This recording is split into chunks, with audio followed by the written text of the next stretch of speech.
Okay, here's a cable protector on the emergency brake cable on a deuce, and it's to protect it from this edge right here, which is the edge of the cargo box that goes underneath the driver.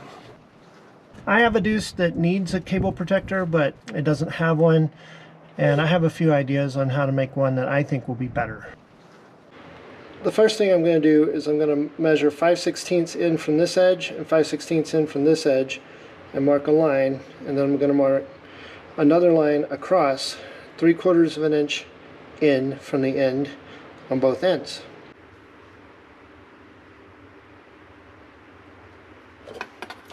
So now I have basically what amounts to a bunch of X's.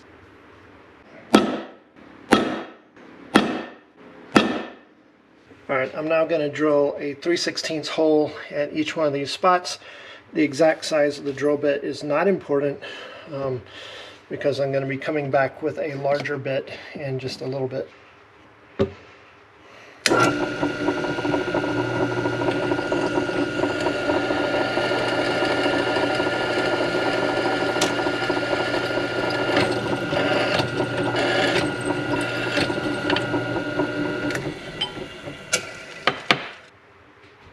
So now that I've got my pilot holes drilled, I'm going to come back with a 17/64 drill bit. The size is very important because that's the size that is right for tapping and putting threads into this that will then be used instead of nuts, which will enable us to have the back side of this guy really smooth.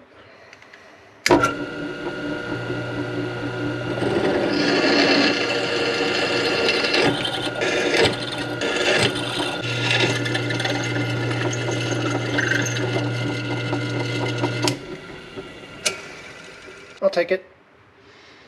Alright, there's more than one way to deburr things. This is a way I've done it for a long time.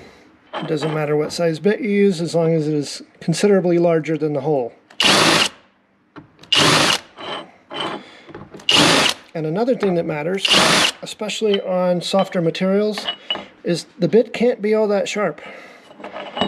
I've had it happen to me once or twice where I came in with a sharp bit and tried to use this to deburr. Instead of deburring it, it just yanked it down into the material.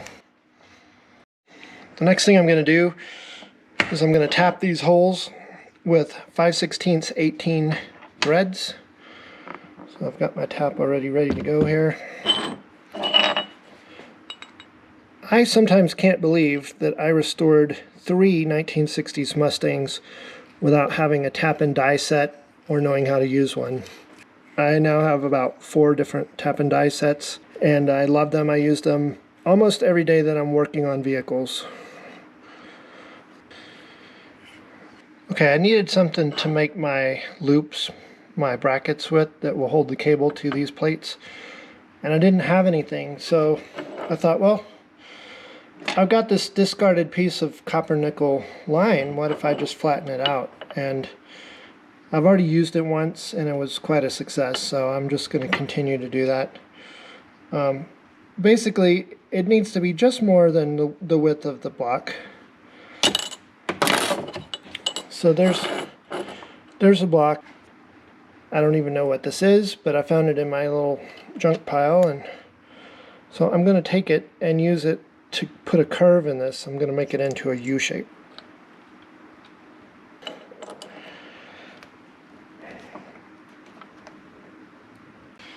I want my straps to fit over a cable and attach it to my my bases. So what I'm going to do, I'm going to kind of eyeball this and make a line that is about even with the bottom edge of the bolt on both sides, with the bolt pushed all the way up into the U of my little strap here. And that is going to be a mark that I use for bending.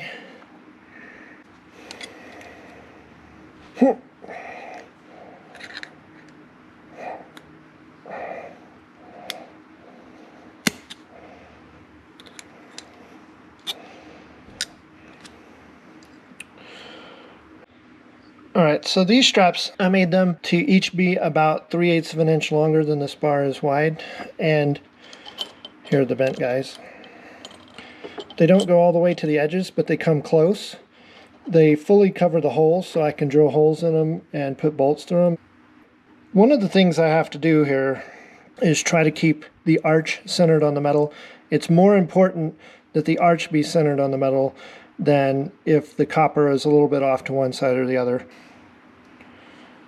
I'm going to make a little dot about where I think the center of the hole should be for each side.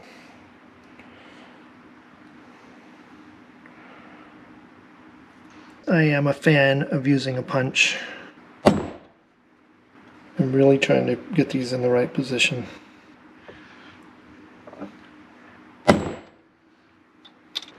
This stuff is so soft that your drill bit tends to walk, so you have to focus pretty hard on not letting it move around, even though you punched it.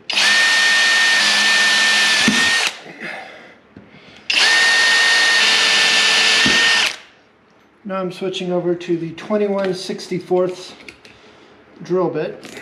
That is big enough that a 5/16 bolt can pass through it, but it doesn't leave much slop at all. Basically none. You won't feel any. Wow, punch.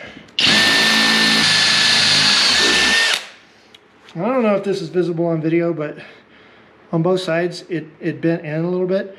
That's perfectly fine. I'm going to flatten it out with a hammer here in a second.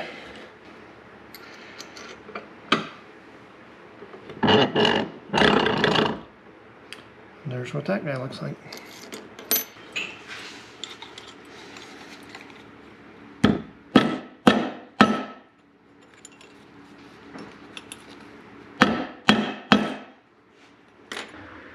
Here's a finished product before painting. I did do one thing after my camera battery died, so I have to just tell you about it. On the back side here, I clamped it in a vise, and then I used a cutting tool to cut off the bolts, and then I just took it up to my bench grinder and ground all the bolts off level with the plate. So now I have a back side to the plate that can just slide across anything. Alright, here's my final installed product. It's protecting this cable, it's resting on this edge. It's not going to do any harm to my box here, and it's definitely not going to harm the cable. It's very firm on the cable. It can't move up or down, so I'm very happy with how it turned out. And if anybody wants to try making one, I've given you the recipe, so there you go. Comments and questions are always welcome, and they help other viewers. Thank you for watching.